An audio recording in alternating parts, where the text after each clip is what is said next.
Những số ông ổn ngày ní nhom bằng đi vừa tập ở bên chúng mình đang cầm thì podcast đang gì để tôi chúng mình đang sống phim đang cái lá ngày ní dương miền guest mình nhé đại chỉ còn sơ nhóm hai con bàn hát ở nhà pe tông mà chna mấy chẳng nhà pe mà chna này con bàn nắng cứ piscom hay màu fit chẳng á chẳng nhụy số bong thì bà chẳng bong ai chuyên này nom chung bên hay năng rau mà bong thà lại nó mà miền rau mấy đại chẳng là bong nhụy số là cổ trai nhụy số nên nhóm chung chơi thì đi rồi ngày ní nên nhóm cứ chỉ có hai có chỉ mấy tiệm mà rụt đại hay những trong ban hát brand ở Bulldog Fitness Center yes បាទបងមានអារម្មណ៍មិនពេលដែលបងចាប់ដើមនៅក្នុងវិស័យកីឡាហាត់យករៀងអញ្ចឹងណាបងខ្ញុំចង់ដឹងថាអារម្មណ៍បែបណាដែលឲ្យជំរុញឲ្យបងមកហាត់ប្រាណជាមួយនឹងនៅក្លឹប Bulldog Fitness Center អញ្ចឹងណាបងចាមូលហេតុដែលខ្ញុំមកហាត់នៅ Bulldog នេះព្រោះដោយសារតែទី1ចង់បានហាត់ឡើងគីឡូឲ្យបានរៀងស្អាតចាហើយក៏មានការជំរុញពីបងស្រីផងដែរបងស្រីបាទអូខេព្រោះដោយសារដំបងឡើយមានឃើញកូនក្មួយទេគា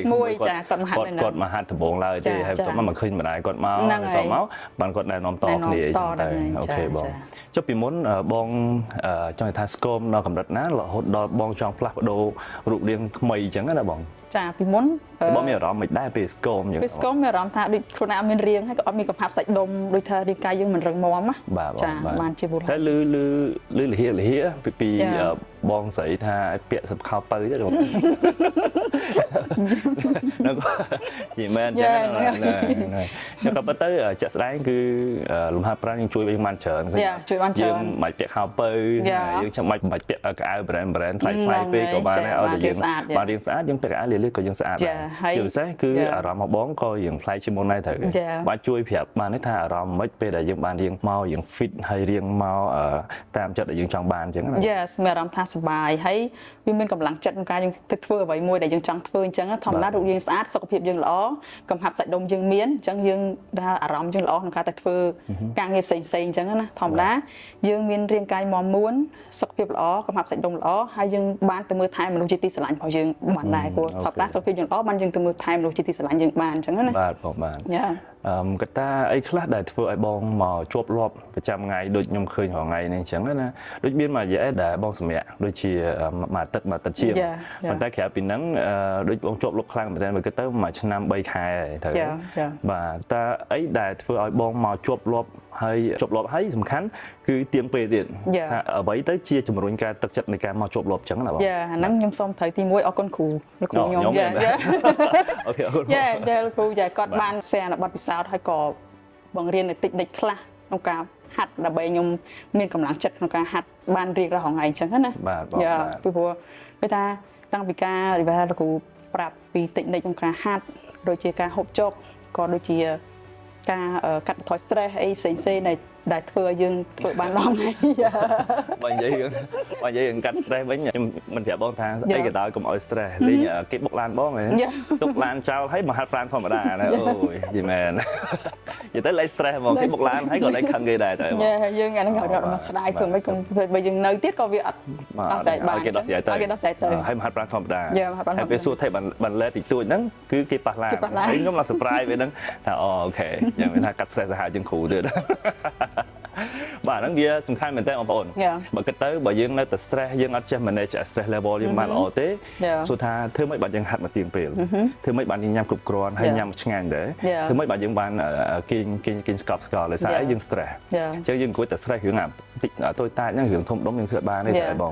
បាទអញ្ចឹងមិនថាធម្មតាទៅណាក៏ដោយធ្វើក៏ដោយវាតែមានឧបសគ្គប៉ុន្តែយើងដោះស្រាយម្ដងតិចទៅហើយយើងចាប់ផ្ដើម focus លើគោលដៅរបស់យើងថាយើងចង់បានអីយើងធ្វើអីចឹងទៅដូចសម្រាប់ខ្ញុំវិញបងប្អូនហើយនឹងគូសិស្សមួយចំនួនគាត់សួរខ្ញុំថាគ្រូឆ្នាំថ្មីចង់មានគោលដៅអីថ្មីគោលដៅថ្មីរបស់គ្រូគឺកូនសិស្សបាទកូនសិស្សឲ្យស្អាតទាំងអស់គ្នាទៅហើយសុខចិត្តហើយបាទព្រោះដោយសារគ្រូអត់មានគោលដៅអីក្រៅពីហ្នឹងទេរាល់ថ្ងៃសម្រាប់ខ្លួនឯងទុកតែសាច់ធ្វើម៉េចឲ្យមានកម្លាំងប្រហាត់សិស្សទេខ្លាចតែសិស្សមកជន់កគ្នាចឹងទៅជួនកាលចង់បាច់ចកេះដែរចឹងណាអញ្ចឹងឲ្យតែមានកម្លាំងទៅបានហើយកុំឲ្យមកជន់ដូចថ្ងៃមុនទេទៅបានព្រោះឥឡូវកូនសិស្សលេងធ្ងន់មែនតើអញ្ចឹងធ្វើឲ្យគ្រូក៏អស់កម្លាំងដែរប៉ុន្តែសប្បាយចិត្តនឹងធ្វើដោយសារអីអ្នកគឺបានផលឲ្យខំប្រឹងឲ្យទៀងទាត់ហើយប្រាប់អីចឹងធ្វើតាមអាហ្នឹងជាបទពិសោធន៍ខ្ញុំហើយគ្រូក៏សប្បាយចិត្តដែរគ្រូមិនមែនថាចង់បានតែលុយទេចង់បានវីសាដែរដូចបងឃើញនឹងកម្មហឹកមុនចឹងឲ្យតែបងមានអារម្មណ៍ថាញ៉ាំអត់គ្រប់ខ្ញុំដឹងភ្លាមញ៉ាំអត់តមតិចតួចយើងដឹងភ្លាមអញ្ចឹងអាហ្នឹងហើយជាអ្វីដែលការតាមដានរបស់គ្រូអញ្ចឹងណាអញ្ចឹងសង្ឃឹមថាពលសិស្សទាំងអស់ ខំប្រឹងហាត់ទាំងអស់គ្នាហើយមានកោដៅដូចគ្នាអញ្ចឹងណាអាចសួរថែមពីលើហ្នឹងបានបងតាក់ទងជាមួយនឹងការហាត់ដំបូងបងមានគីឡូប៉ុន្មានហើយឥឡូវមានគីឡូប៉ុន្មានកាលពីហាត់ដំបូងខ្ញុំ46គីឡូចាឥឡូវហ្នឹង58គីឡូប៉ុន្តែគីឡូហ្នឹងគោលដៅរបស់បងបានដល់ហើយមិនអញ្ចឹងក្នុងរយៈពេលប៉ុន្មានបងដំបូងដំបូង3ខែហ្នឹងហើយបានពេលហ្នឹងបាន achievement មួយទៀតដោយសារកូនខ្ញុំតាំងពីប្រហាត់មកដូចជាអត់ទាន់បានមានគេបាន achievement ទេដោយសារទី1ការហាត់ទៀងពេលទី2វិន័យនៃលំហាត់ប្រាណមានថាមកទៀងទាត់ហើយញ៉ាំអាហារល្អជាពិសេសគឺការគេងសម្រាប់គ្រប់គ្រាន់អីដែរចឹងទៅហើយដល់គោលដៅអ្វីដែលយើងចង់បានគឺ3ខែគឺ3ខែបាទពីមុនមានដែរមិនអត់ទេមានច្រើនដែរតែគាត់ថារៀងយូរជាងធម្មតាព្រោះអ្នកខ្លះទៅនៅ enjoy life ដើរលេងកម្មវិធីច្រើនអីចឹងទៅអញ្ចឹងមានន័យថាគាត់មានគោលដៅដែរប៉ុន្តែគាត់អត់អាចបោះបង់ការងារជួបជុំនឹងបានទេអញ្ចឹងណាអញ្ចឹងវាទៅតាមទម្រង់ការងារដូចបងកូនសិស្សខ្ញុំខ្លះគាត់មកហាត់ប្រាណដើម្បីកាត់ stress មិនមែនកាត់ខ្លាញ់ណាកាត់ stress អ្នកខ្លះចង់បានរាងស្អាតដូចបងខ្ញុំចង់បានឡើងគីឡូអីចឹងទៅអញ្ចឹងពុកម៉ែបងប្អូនឬក៏អ៊ំពូមីងណាដែលគាត់ចង់បានសុខភាពល្អគាត់មកមានគ្រូយើងចាំទទួលជាផ្នែកខុសៗគ្នាអញ្ចឹងណាតែបើសិនបងប្អូនចង់បានរាងស្អាតតួតាខំបន្តិចព្រោះដោយសាររាងស្អាតសុខភាពល្អគឺពិបាកបន្តិចដោយសារ focus ទៅលើការហាត់លំហាត់ប្រាណហើយនឹងការញ៉ាំហ្នឹងគឺត្រូវការទៀងទាត់ខ្លាំងជាងអ្នកធម្មតាគ្រាន់តែបើយើងចង់ស្រកទឹកគីឡូទេយើងគ្រាន់តែឡើងតែម៉ាស៊ីនតមតែហាត់វាទៅហើយតែបើយើងចង់រាងស្អាតយើងត្រូវតែហាត់ឲ្យដឹងថាសាច់ដុំមួយណាយើងចង់បានហើយតម្រង់បែបណាដូចបងអញ្ចឹងបងខ្ពស់ឆ្កឹងហ្មងនិយាយទៅដូចតុងអញ្ចឹងហើយខ្ញុំអត់នឹកស្មានថាបងខំប្រឹងដល់ថ្នាក់ហ្នឹងវាថាបានក្នុងរយៈពេលលឿនដោយសារអីការជាប់លាប់ដែរបាទបងមានអីចែកម្លែកបទពិសោធន៍អីមួយចំនួនតាក់ទងជាមួយនឹងការហាត់នៃអាហារនឹងផ្ដល់ឲ្យអ៊ំពូមីងឲ្យដឹងដែរថាតើតិចនិចបែបណាដែលធ្វើឲ្យបងដល់គោលដៅលឿនដែរអញ្ចឹងណាបង Yes ចំពោះខ្ញុំផ្ទាល់បទពិសោធន៍ខ្ញុំដែលធ្វើខ្ញុំបានដល់គោលដៅលឿនទី1ខ្ញុំហាត់ទៀងពេលហើយទី2ចំណីអាហារដែលខ្ញុំញ៉ាំហ្នឹងគឺឲ្យមានប្រូតេអ៊ីនគ្រប់គ្រាន់ហើយទី3មួយទៀតហ្នឹងគឺកាត់បន្ថយ stress ហ្នឹងគឺកុំឲ្យវាមានកុំឲ្យ stress យើងគេងឲ្យគ្រប់គ្រាន់ចុះមួយឆ្នាំជឿនឹងអត់មាន stress អីសោះហ្មងវាមានតិចតួចតែគាត់ថាយើងចេះគ្រប់គ្រងកុំឲ្យវា stress ខ្លាំងរហូតដល់ថ្នាក់យើងគេងអត់លក់អីអញ្ចឹងព្រោះតែយើង stress ទៅយើងគេអត់លក់អីហើយយើងគេអត់លក់សាច់ដុំយើងក៏វាអត់នេះទៅតាមនឹងដែរព្រោះកាលណាយើងហាត់ពេលយើងគេងហ្នឹងគឺបាទវាជួយយើងបានច្រើនវាផាំសាច់អីពេលដែលយើងគេងគ្រប់គឺសាច់យើងវាផាំទឹកឡើងល្អបាទហើយជាពិសេសគឺវាអត់ឈឺយូរចាហ្នឹងហើយបាទហ្នឹងជាបទពិសោធន៍សម្រាប់ខ្ញុំផ្ទាល់100%អញ្ចឹងយើងបែងចែកជា4ទី1អីការហាត់ណាទី2គឺការញ៉ាំទី3គឺការគេងទី4បាន supplement ក្រោយមានថា protein powder ហ្នឹងបើសិនតែធ្វើអា3នេះអត់គ្រប់ទេយើងមិនញ៉ាំទេព្រោះដោយសារយើងយកមកវាមិនមែន supplement យើងមិនមែនយកមកដើម្បីជួយ replace អាបាយទឹកយើងរាល់ថ្ងៃទេក៏ប៉ុន្តែចំណីប្រចាំថ្ងៃហ្នឹងគេសម្រាប់គ្រប់គ្រាន់ហើយនឹងការហាត់ប្រាណទៀងទាត់វាសំខាន់ហើយអញ្ចឹងអ្នកដែលចង់បានគោលដៅលឿនថែមពីលើយើងញ៉ាំទៅបងធ្វើបាន4ហ្នឹងគឺ 100% ឃើញទេដាក់3ខែគឺ3ខែហ្មងស៊ីអាហ្នឹងជាបញ្ហានិយាយស្រួលតែអ្នកធ្វើហ្នឹងធ្វើជាប់លាប់អត់ឃើញទេបងហ្នឹងហើយមួយទៀតបងថាតើមានការមកហឹកដែលបងហាត់ហ្នឹងតើ exercise មួយណាដែលបងចូលចិត្តជាងគេហើយពិបាកជាងគេអញ្ចឹងណាបង exercise ដែលចូលចិត្តជាងគេhip thrust ហើយក៏ពិបាកជាងគេដែរបាទចាំមើលតិចខ្ញុំដាក់វីដេអូឲ្យបងប្អូនមើលគាត់ hip thrust មួយខាងបាន4 plate ចឹងមួយ plate វា20អញ្ចឹង8វា160ហើយទាំងម៉ាស៊ីនវាខ្ទង់20គីឡូទៀតអញ្ចឹងវាចូលចិត្ត200គីឡូដែរចុះ exercise ដែលបងចង់ថាយើងចូលចិត្តលេងប្រចាំថ្ងៃភាគច្រើនណា exercise មួយណាបងដែលចូលចិត្តលេងចាំមកគ្រូដាក់ឲ្យរហូតហ្នឹងឯងបាទមួយណាអញ្ចឹងណាអីគេបងដាក់លឺកដាក់ហ្នឹងអូនឡាញជបាទអីស្អែកហ្នឹងក៏ប៉ុន្តែពិបាកជាងគេប៉ុន្តែវាចូលខ្លាំងជាងគេដូចគ្នាបងសិស្សខ្ញុំមួយភាគច្រើនគេហៅ walking lunge បងប្អូនខ្លះគាត់ដាក់គីឡូនៅពីលើអញ្ចឹងទៅអ្នកខ្លះគេកាន់ជា dumbbell អ្នកខ្លះទៅគេមាន core bag ដាក់ពីលើអញ្ចឹងណាអញ្ចឹងវាទៅតាមទម្រង់សូម្បីតែគ្រូបើខ្ញុំដំបូងក៏ខ្ញុំស្អប់អាហ្នឹងដែរតែយូរខ្ញុំហាត់តខ្ញុំចូលចិត្ត exercise ហ្នឹងដោយសារចូល exercise ហ្នឹងជាងគេចូលពេញហ្មងហើយគ្រូហើយអ្នកហើយកូនសិស្សខ្ញុំចេះឆ្ងល់ខាងគ្រូមិនចូលចិត្តដាក់ exercise ពិបាកក៏ប៉ុន្តែហាត់ទៅពិបាកហាត់អត់ចេះយើងហាត់ទៅធ្វើអីក៏ដោយតែបងអត់ចេះហើយបងគិតថាពិបាកធ្វើវាតើតាយើងមានអារម្មណ៍ថាស្រួលហ្មងអញ្ចឹងថ្ងៃក្រោយយើងលេងឃើញមានអារម្មណ៍ stress រឿងអញ្ចឹងហើយយើងដឹងថាទោះបីជាយើង stress រឿងហ្នឹងមានន័យថាចេះយើងគិតថាគោលដៅតែមួយគត់គឺយើងចង់បានរាងស្អាតបើយើងចង់បានស្អាតយើងត្រូវ challenge នៅក្នុង set មួយណាឲ្យបានខ្លាំងជាងគេហើយ challenge នៅក្នុង rep មួយណាខ្លាំងជាងគេឧទាហរណ៍បងលេង2 set ដំបូងមានអារម្មណ៍ក្តៅសាច់ទៅអញ្ចឹង3 set 3 set ទៅ 4 set ក្រោយចាប់តាមតឹងណែនហើយកន្លែងដែលចូលខ្លាំងជាងគេបំផុតគឺឧទាហរណ៍បងលេង8 rep 7 8ខ្ញុំសុំក្រោយហ្នឹងអញ្ចឹងយើងប្រឹងហ្នឹងបានណាគឺរៀងយើងវាលឿនជាងអ្នកធម្មតាហើយអ្នកដែលប្រឹងកន្លែងហ្នឹងអត់បានភាគច្រើនគាត់រៀង slow ជាងអ្នកធម្មតាអញ្ចឹងនឹងចាំមកគេកំណត់ដាក់ខ្ទង់8 rep ទៅ12 rep ហើយប្រហែល set អីចឹងទៅឃើញបងចូលដំបូងខ្ញុំដាក់ទៅ3 set ទេចាអញ្ចឹងព្រោះដោយសារជួនយើងអត់តន់ strong អញ្ចឹងសដុំយើងក៏អត់តន់ណែនដែរអញ្ចឹងពេលបងហាត់យូរមាន4 set មាន5 set បើខ្ញុំផ្ទាល់ខ្ញុំលេងពេលខ្លះបើខ្ញុំលេងចង់ break down សេតដុំខ្ញុំលេងដល់10 set ដល់ហ្នឹង10 set ដល់តែ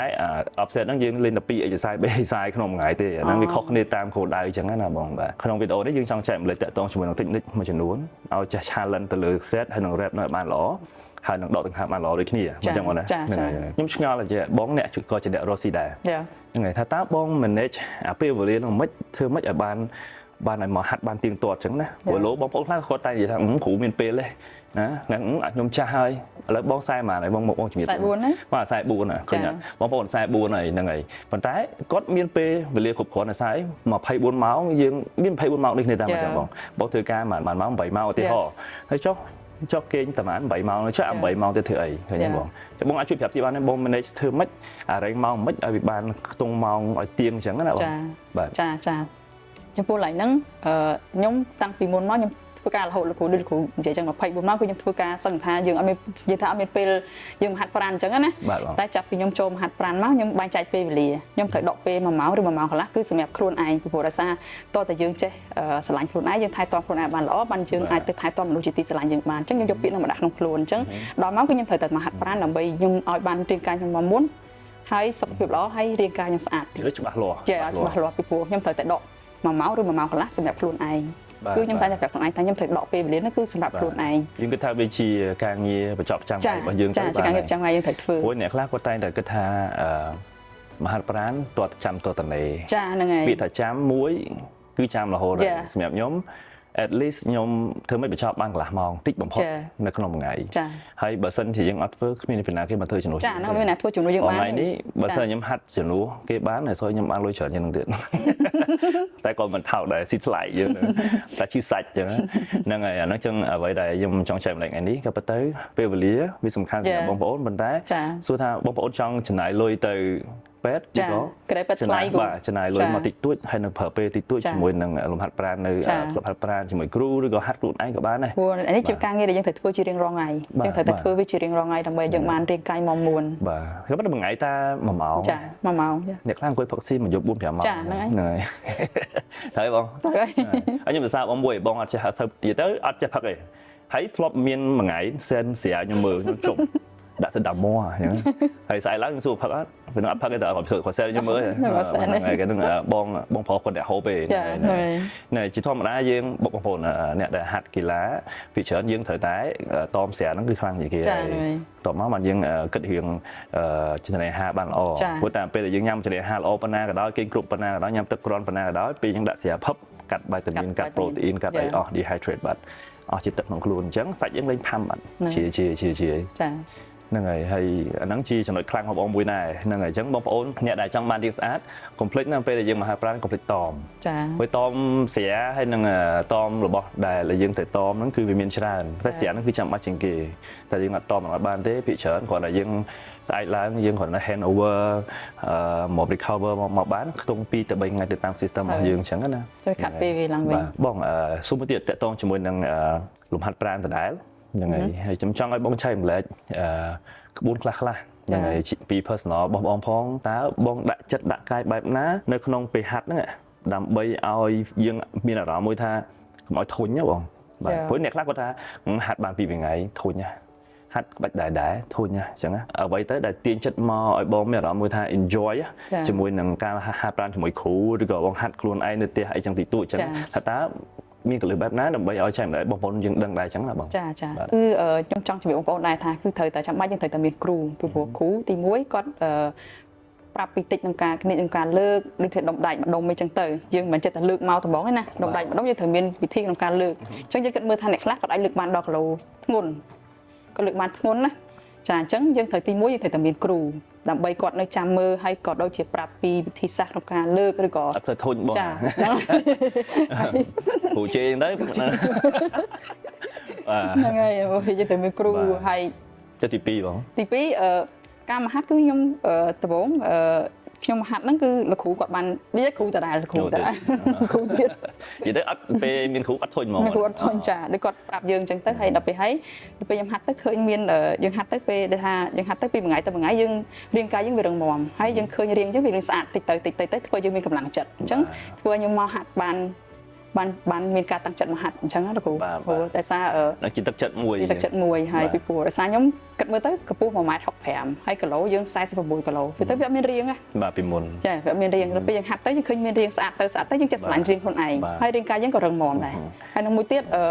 ដោយសារតែខ្ញុំសម្រាប់ baby ដោយសារវាអញ្ចឹងពីដំបូងខ្ញុំមានអារម្មណ៍ថាខ្ញុំឈឺឆ្អឹងខ្នងពេលអង្គុយយូរខ្ញុំក៏អត់បាននេះវាឈឺពេលដល់20នាទីទៅវាឈឺឆ្អឹងខ្នងអញ្ចឹងណាប៉ុន្តែដល់ពេលខ្ញុំមកហាត់ទៅជួបមួយលោកគ្រូទៅចេះតែហាត់ទៅយើងមានសាច់ដុំរឹងមាំឥឡូវខ្ញុំអាចលើកគីឡូបានដល់ធ្ងន់ហើយក៏ខ្ញុំអង្គុយបានយូរដែរបាទហើយទៅលឿនអ្នកទេសថាខ្មើទៀតបងណា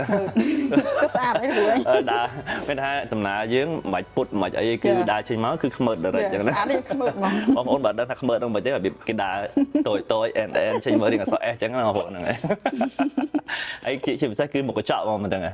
វាមុខកញ្ចក់ដល់ចុកញ៉ាំបានឯព្រោះដោយសារតែយើងធ្លាប់អត់ស្អាតពេលយើងចេញមកស្អាតយើងមានអារម្មណ៍ថាយើងស្រឡាញ់ខ្លួនឯងអញ្ចឹងធ្វើយើងពេលដែលយើងបានដល់គោលដៅដែលយើងបានហើយយើងត្រូវថែរក្សាយើងស្រឡាញ់បាទខ្ញុំទៅសារបងហើយនឹងគ្រូសារបងនិងបងប្អូនហើយនឹងក្មួយចានិយាយទៅមកសឹងថាមកពូជគាត់ហាត់ទាំងអស់គ្នាហើយកូនស្រីក៏មកក្មួយស្រីក៏មកហើយក្មួយប្រុសមួយទៀតមកមុនគេបាទហើយក្មួយហើយបាទបងប្អូនដឹងមកក្មួយស្រីរបស់គាត់ហាត់មួយអ្នកគ្រូតែទើប4ដល់ពេលតែគេគាត់ហាត់គីឡូគួរសមល្មមឥឡូវរៀងគេដូចជាងស្អាតអូរៀងគាត់ស្អាតខឹងមិញហើយកុំខ្លាចអត់ឡើងកម្ពស់ព្រោះដោយសារអត់ឡើងកម្ពស់លុះតែយើងហាត់ហើយយើងអត់ចេះពុតដៃពុតជើង stretch ហើយនឹងអត់មានរបបអាហារត្រឹមត្រូវក៏ជំនាន់មុនគេថាជំនាន់ចាស់ពីមុនគាត់លើកហើយគាត់អត់សូវហូបល្អដែរទេគាត់បានតែធម្មតាអាហារដូចអត់មានដោះគោអត់មានអីចឹងណាហើយអញ្ចឹងទៅកម្ពស់វាក៏វាមិនសូវឡើងដែរហើយគេពេលហាត់តែធំអ្នកខ្លះហាត់ទៅខុសស្តង់ដារទៅមើលទៅវាអត់ symmetry ពេលដែលយើងហាត់មានក្បួនត្រឹមត្រូវយើងដឹងពី body type ត្រឹមត្រូវគឺមើលទៅវានៅមានទម្រង់ហើយខ្ពស់ធម្មតាដូចលីនីក្មួយបងការចូលដំបងគាត់ទៀបហ្នឹងទៀបចាបាទហើយពេលដែលគាត់ហាត់ឥឡូវពេលដែលគេថាខ្ពស់ឥឡូវខ្ពស់ឡើងឡើងប៉ុនគ្រូវិញចង់ប៉ុនខ្ញុំបាទចង់ប៉ុនបងដែរហ្នឹងហើយអញ្ចឹងអានេះជាបញ្ហាអញ្ចឹងចំណីអាហារគឺសំខាន់បើយើងអត់មានចំណីអាហារល្អទេយើងមកលើគីឡូយើងក៏ expect ថាខ្ពស់ដោយសារតែយើងអត់ញ៉ាំអាហ្នឹងអញ្ចឹង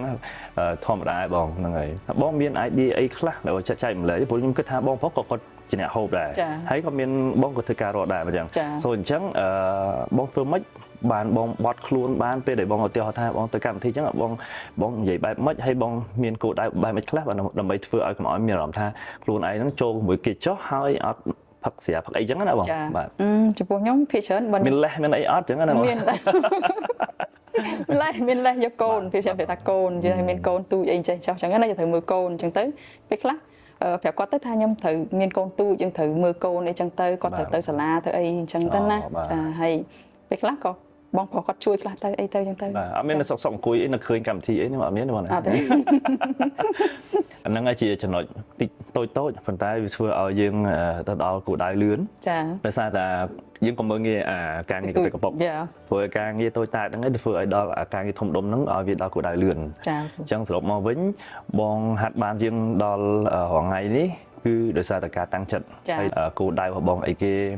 ហើយអ្វីដែលសំខាន់គឺបងមាន rule របស់ខ្លួនឯងថាបងត្រូវតែធ្វើប្រចាំថ្ងៃហ្នឹងហើយដូចខ្ញុំដូចគ្នាខ្ញុំគោលដៅរបស់ខ្ញុំដឹងថាត្រូវខ្ញុំត្រូវប្រហាត់សិស្សមួយច័ន្ទដល់សុក្រហើយមួយថ្ងៃ10ម៉ោងអីចឹងទៅហ្នឹងហើយប៉ុន្តែខ្ញុំសុំកាត់គ្រូមួយកន្លែងហ្នឹងដោយសារតែគ្រូខ្ញុំល្អដែរទេអត់ទេមែនខ្ញុំមកគុណគ្រូច្រើនតែពេលខ្លះក៏ចេះអន់ចិត្តដែរពេលកូនសិស្សអីឈៀតអីចឹងមកឃើញហើយពេលខ្លះប្រាប់ហើយចឹងទៅពេលខ្លះភ្លេចអីចឹងភ្លេចខ្លួនឯងហើយមកខឹងគ្រូតែពេលខ្លះមែនដោយសារតែយើងមិនប្រហាត់ឲ្យចប់ម៉ោងឯបងអញ្ចឹងអារម្មណ៍មួយដែលថាយើងចង់ឲ្យកូនសិស្សនឹងស្អាតគឺវាចេញពីចិត្តអញ្ចឹងពេលដែលអត់ដល់គោលដៅដែលអត់ចេះឲ្យកូនសិស្សនេះអត់អត់ចិត្តគាត់ប្រាប់ថាឲ្យញ៉ាំឲ្យគ្រប់អាប្រូតេអ៊ីនហ្នឹងញ៉ាំពេលណាដែលយើងសម្បកហ្នឹងយើងត្រូវញ៉ាំដែរហ្នឹងហើយបានញ៉ាំតែអត់អីទេព្រោះការងារតូចតាចកពិកប៉ុកជាកំហុសតិចតួចទុកជាបបសោតហើយកុំឲ្យវាល្អកទៅអាការងារធំដុំមានថាពេលដែលយើងចង់ដល់គោលដៅមួយឧបសគ្គវាតែមានដែរគាត់ថា យើងចេះដើរទៅឧបសគ្គបែបម៉េចយើងត្រូវបត់បែបម៉េចហើយវាទៅបានល្អអញ្ចឹងណាបងព្រោះអ្នកខ្លះទៅគាត់ចង់ដល់គោលដៅលឿនពេលខ្លះឧបសគ្គរបស់គាត់មានច្រើនជាងយើងទៀតអញ្ចឹងយើងក៏លេចមកវិញអញ្ចឹងវីដេអូនេះខ្ញុំគិតថាខ្ញុំសង្ឃឹមថាបងប្អូនយល់ដឹងតាក់ទងជាមួយនឹងការងារតូចតាចពីប៉ុកហ្នឹងធ្វើឲ្យដោះស្រាយអស់ហើយធ្វើម៉េចឲ្យវាមានពេលវេលាសម្រាប់ខ្លួនឯងនោះបានច្រើនព្រោះដោយសារការងារមួយនេះអត់មានពេលណាគេធ្វើឲ្យទេបាទនិយាយទៅពេលដែលបងប្អូនឈឺខ្ញុំមានធ្លាប់ធ្វើ podcast ជាមួយនឹងអ៊ំដែលគាត់មានបទពិសោធន៍ច្រើនគាត់តែនិយាយថាពេលដែលធ្លាប់មានដេកលើពេទ្យដេកនៅក្នុងពេទ្យហើយនៅលើខែបានដឹងថាពេលហ្នឹងលេងចង់បានអីទាំងអស់ត្រូវហើយគ្រូលេងចង់បានលុយលេងចង់ឲ្យបានទាំងអស់ដោយសារចង់បានតាជាសិនទេត្រូវហើយបងដឹងស្រាប់ហើយបងមានម្ដាយយើងមានវ័យច្រើនហើយជំនាន់គាត់គឺក៏គាត់អត់មានក្លឹបហាត់ប្រាណហើយចំណេះហាល្អដែរឃើញអត់អញ្ចឹងពេលគាត់ដល់វ័យគាត់ឆាប់ឈឺគាត់មានបញ្ហាច្រើនអញ្ចឹងនឹងជាទំនួលខុសត្រូវទៅដល់កូនទៀតបន្តគ្នាប៉ុន្តែគាត់ថាការ spend time មួយថ្ងៃ1ម៉ោងជាងហ្នឹងវាដូចយើងជួយកូនយើងនៅអនាគតចឹងឧទាហរណ៍ថាគាត់ហ្នឹងហើយពេលដែលគាត់មានដល់វ័យរលុយបានច្រើនពេលហ្នឹងមិនមែនដល់វ័យតែគាត់មកយកលុយហ្នឹងមកមើលជំងឺម្ដាយឬក៏ពុកទេគឺដល់វ័យគាត់ទៅ invest ទៅលើ business ផ្សេងហើយគាត់ចាយដើរលេងសប្បាយវិញវាល្អជាងដែលយើងមានអ្នកផ្ទះឈឺម្នាក់ហើយគឺពិបាកចឹងតែអារម្មណ៍លេងល្អហើយគឺហ្នឹង50%អស់បាទចុះរបបយើងមានចំណាយលុយនៅលើហ្នឹងទៀតជំងឺខ្លះតាំងពី300វាឆែកឈាមអីមានអីជំងឺខ្លះលាងឈាមអីនោះជំងឺខ្លះទៀតដូរកលៀនដូរអីឬក៏ដូរបញ្ហាបេះដូងឬក៏បញ្ហាចង្កេះចង្កង់សាច់ដុំហើយពេលខ្លះកោងខ្នងដោយសារអីអត់មានលំហាត់ប្រាណអាហ្នឹងវាអញ្ចឹងច្រើនអញ្ចឹងបកសរុបមកវិញគឺយើងហាត់ប្រាណគឺយើងជួយបានច្រើនសំខាន់គឺអនាគតទៅយើងអត់មានទំនួលខុសត្រូវឲ្យកូនដែរហ្នឹងហើយខ្ញុំប្រាប់ពុនខ្ញុំខ្ញុំថាចាអូនណាកុំប្រឹងហាត់ទៅព្រោះចាស់ទៅយើងមិនប្រកាសថាកូនយើងនៅមួយយើងរហូតទេ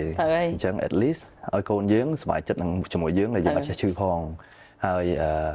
សំខាន់គឺយើងបាននៅបានយូរហើយយើងចេះថាអ្វីដែលយើងត្រូវធ្វើគឺយើងធ្វើប៉ុណ្្នឹងទេសម្រាប់ខ្លួនឯងអ្នកខ្លះគាត់អត់ព្រោះអ្នកខ្លះគាត់គិតថាការងារប៉ុណ្្នឹងពេកប៉ុកប៉ុណ្្នឹងហ្នឹងរកលុយបានច្រើនអញ្ចឹងយកលុយយកមកធ្វើអីក៏បានអញ្ចឹងអត់អាចបកមកវិញមានបងប្អូនមួយចំនួនគាត់អាសាខមមិននៅក្នុងវីដេអូរបស់ខ្ញុំគាត់ថាគាត់ធ្លាប់ឈឺពេលហ្នឹងគាត់លេងចង់បានអីទាំងអស់ហ្នឹងហើយតែឈឺទៅបានដឹងគាត់សង្កត់ថាគាត់ចង់ give up គាត់ចង់ទៅផុតមកកុំឲ្យអ្នកផ្ទះមើលជំងឺគាត់ច្រើនពេកដោយសារអស់លុយច្រើនពេកបងអស់លុយច្រើនអញ្ចឹងទៅគាត់គិតខ្លីយកមកគិតខ្លីហ្មងអញ្ចឹងឥឡូវទីហោថាឥឡូវបើអ្នកផ្ទះមានលុយគេមិនទុកយើងឲ្យឈឺអញ្ចឹងគេត្រូវតែប្រមូលហើយបងប្អូនម៉ាក់ប៉ាអីយ៉ាងប្រមូលឲ្យមើលយើងហើយអញ្ចឹងពីខ្ញុំទៅវិញចំណាយពេលតែ1ម៉ោង1ម៉ោងបាទអាហ្នឹងការហាត់ទេណាការហាត់តែពេលយើងមកចំណាយពេលលើការហាត់ហើយយើងតមហាផងហើយយើងទៅយើងដឹងថាមួយណាដែលយើងត្រូវធ្វើមួយណាយើងត្រូវញ៉ាំមួយណាយើងត្រូវអីចឹងទៅបានសុខភាពល្អដែរមិនថាចំណាយលើកតែពេល1ម៉ោងហ្នឹងហើយយើងដាក់ផឹកស៊ី8 9ម៉ោងទៀតអាហ្នឹងអត់ទេហ្នឹងអញ្ចឹងណាព្រោះដោយសារយើង spend time នៅកន្លែងសុខភាពគឺសុខភាព spend time នៅកន្លែងផឹកស៊ីគឺវាបានតែជំងឺទេបាទគូអាប់មកវិញទេហ្នឹងហើយអូខេបងអញ្ចឹងសរុបមកវិញពីបងមកវិញមានអីណែនាំទៅទស្សនិកជនឲ្យដឹងតកតងលំហាត់ប្រាណហើយនឹងជូនពរពួកគាត់យ៉ាងម៉េចខ្លះដែលព្រោះតែយើងដូចដល់ម៉ោងដែរហើយបងអូខេបងចាលោកគ្រូចាដល់គុណច្រើនលោកគ្រូចាចំពោះខ្ញុំចុងក្រោយខ្ញុំសូម5ទៅបងនារីហើយពិសេសម៉ាក់ទាំងអស់គ្នាហើយបងប្អូនទាំងអស់គ្នា yes កុំភ្លេចថែរក្សាខ្លួនឯងហាត់ប្រាណឲ្យបានទៀងទាត់ដើម្បីបានរាងកាយមាំមួនសុខភាពល្អអារម្មណ៍ល្អដើម្បីមើលថែមនុស្សជាទីស្រឡាញ់របស់យើងព្រោះយើងឆ្លៀតទៅលោកគ្រូមួយថ្ងៃ1ម៉ោង1ម៉ោងកន្លះឆ្លៀតទៅព្រោះនេះជាការងារដែលយើងត្រូវធ្វើសម្រាប់ខ្លួនឯងព្រោះដោយសារតែតើយើងមានសុខភាពល្អបានយើងអាចមើលថែមនុស្សជាទីស្រឡាញ់របស់យើងបានលោកជំនាញខ្លួនជាទីស្រឡាញ់របស់យើងយើងថែពួកគាត់បានតើយើងមានសុខភាពល្អដែរក៏ដល់តែសុខភាពល្អឈឺមានអារម្មណ៍ណាទៅធ្វើការអីហើយមានអារម្មណ៍ទៅមើលថែមនុស្សជាទីស្រឡាញ់របស់យើងនៅជុំវិញខ្លួនយើងអារម្មណ៍ល្អបាទចាអារម្មណ៍ល្អឈឺហ្នឹងហើយអាហ្នឹងជាការងារដែលយើងត្រូវធ្វើមួយថ្ងៃ1ម៉ោង1ម៉ោងកន្លះបាទល្អមែនតើបងចឹងបងអរគុណច្រើនមែនតើថ្ងៃនេះក៏ប៉ុន្តែណាត់បងយូរហើយល្មមបានថតអូសុំលោកគ្រូមួយទៀតអត់អស់ហើយកុំភ្លេចបងប្អូនទាំងអស់គ្នាបើចង់ហាត់ប្រាណកុំភ្លេចមក Budok Fitness Center នៅសាខាសែនសុខជួបជាមួយលោកគ្រូឡង់ឌីដែលគ្រូបង្ហាត់ផ្ទាល់របស់ខ្ញុំដែលគាត់បាន បង្ហាត់ខ្ញុំរហូតតាំងពីខ្ញុំ46គីឡូដល់ខ្ញុំ58គីឡូដល់ខ្ញុំមានរាងកាយស្អាតដល់ថ្ងៃគឺដោយសារតែលោកគ្រូអរគុណច្រើនលោកគ្រូតែខ្ញុំមិនមែនតែម្នាក់ឯងបងប្អូនខ្ញុំមានក្រុមការងារគ្រូមកដែលមានស្តង់ដារ certified ត្រឹមត្រូវមួយឆ្នាំចាប់ពី10ឆ្នាំឡើងអញ្ចឹងទោះបីខ្ញុំរវល់ឬក៏អីក៏មានក្រុមការងារខ្ញុំច្រើនដូចមាន clay មានចិត្តដូចមានអីច្រើនដែរអញ្ចឹងណាគាត់ជា freelance នៅកន្លែងយើងដែរទេប៉ុន្តែអ្វីដែលសំខាន់គឺគាត់ជា certified trainer អញ្ចឹងអាចមក consult free បានអ្នកដែលខ្លាចកុំខ្លាចព្រោះថាក្លឹបហាត់ប្រាណជាកន្លែងសុខភាពទេហើយកុំខ្លាចឈឺសាច់ការឈឺសាច់របស់យើងហ្នឹងក៏ជា progress មួយថ្ងៃទៅថ្ងៃដែរហាត់យូរទៅលែងសូវឈឺទេបាទអូខេអញ្ចឹងជាចុងក្រោយអរគុណសម្រាប់តាមដានរបស់បងប្អូនតាំងពីដើមរហូតដល់ចប់ហើយអរគុណច្រើនបងមែនទែនសម្រាប់ពេលវេលារបស់បងហើយកម្មវិធីនេះយើងឧបត្ថម្ភដោយ Budok Fitness Center ដែលជាក្លឹបហាត់ប្រាណដែលបំពាក់ដោយឧបករណ៍ស្តង់ដារមាន steam sauna និងអាងអាទឹកជាពិសេសគឺមាន promotion សម្រាប់បងប្អូនអ្នកចូលដំបូង 25% ហើយសាខាទី2គឺនៅសៀមរាបនៅក្នុងអគារ Rose Apple Square អញ្ចឹងបងប្អូនដែលចង់បានគ្រូឬក៏បន្សាល់តាក់ទងមួយមហាប្រាណដើម្បីយករៀងឬសម្រកគីឡូផ្សេងអាចតាក់ទងខ្ញុំបានឬក៏តាក់ទងទៅ Budok Fitness Center ក៏បានដែរអញ្ចឹងខ្ញុំឡងឌីហើយនឹងបងសេរីសូមជម្រាបលាចា៎បាទជម្រាបលាបាទចា៎